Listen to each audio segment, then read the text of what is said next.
Hi, my name is Jill Levenberg, and this is Explaining the Role.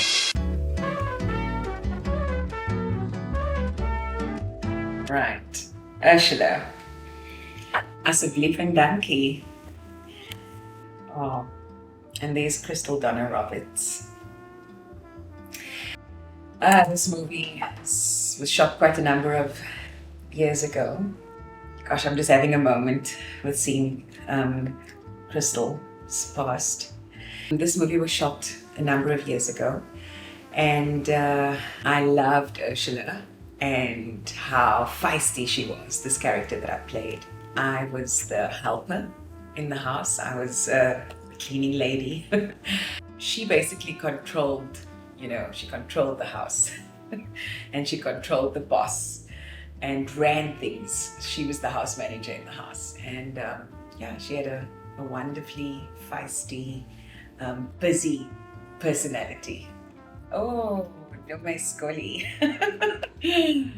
Yeah, I played Auntie Celia. This was a smaller role, and Celia she was a different type of woman. So a gif-appeltjie. She was quite poisonous. She was a bitter woman, and she wasn't a woman who was really fond of kids. So she was quite rough around the edges. I loved this role, and it was my first time working with Darren Joshua. Also, this film was revolutionary in what it did for brown people cinema. We got to see colored people of South Africa in a completely different light when this movie was shot. I was very proud to be part of this movie and also to be playing Celia.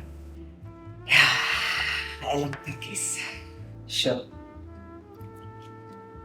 I don't know why I'm getting emotional. With this role, I went to, I think, the depths of my soul. This was a difficult role to play in terms of the circumstances that the character lived in. The circumstances around the role was based on a true story.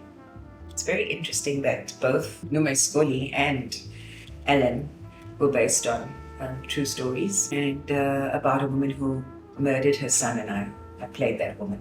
So this took a lot out of me, basically. But I have fond memories of shooting this film. Said Worcester, Maimuna Samsteen. I have been playing this character for the last 10 years.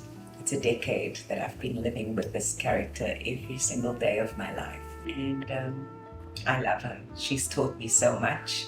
This is a different medium to film. It's multicam, soapy. It's a different discipline. It requires a different discipline from you, as with every genre does. Theatre requires a certain kind of discipline, to really get to know the light and the dark, the shadows, and the light spaces. You must be able to get to know both in order to play comic, in order to play comedy, in order to play tragedy, in order to play drama. But basically, said Worcester, the last decade of my life devoted to this character has definitely taught me a lot, and I still enjoy her. She still teaches me a lot. For me, how I recenter is to get into nature. I have to run, I have to hike, I have to go into the mountains alone by myself. I do cold plunges regularly, and that is where I find my peace. That's where I recenter, that's how I remain calm. Also because all these spaces are most of the time devoid of other people. So I'm able to be alone in these spaces with my dogs. Just the trees and the mountain and the wind and the earth and the sound of my feet on the earth and the smell that the natural environment gives you. So what new innovations would you like to see in the film industry in the near future? Definitely passing the law where actors own their image. Why are we in 2025 as actors still fighting the right to own our own images and to receive royalties for work that we've done. It is not a law in this country, and that law needs to be passed.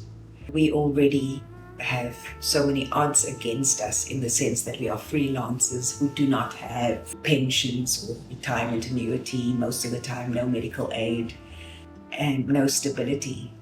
So to be fighting for the right to own your image and for the right to get royalties for work that gets shown on television, work that you've done and filmed, and gets repeated to receive compensation for work that is yours, is beyond me. I would also like to see or get to a point where actors do not have to fight for what they are worth.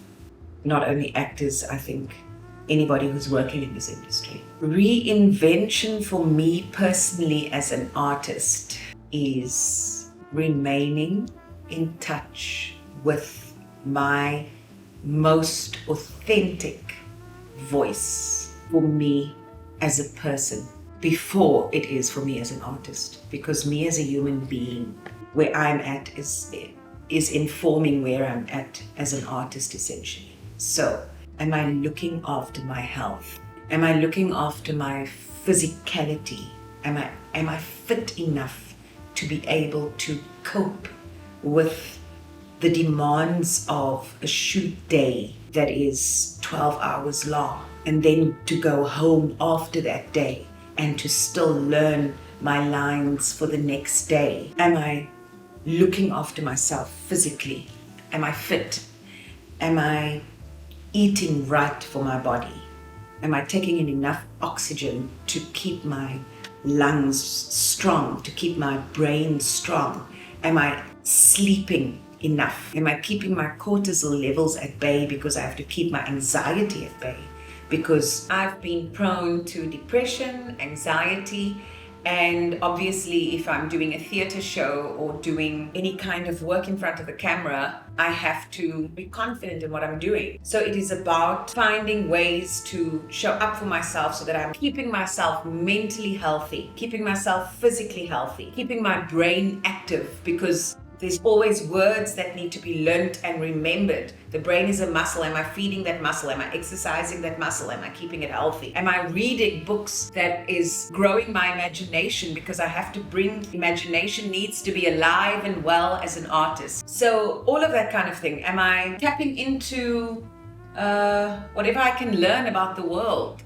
And when I am authentically showing up for myself, also practicing my faith. My faith is an essential part of who I am.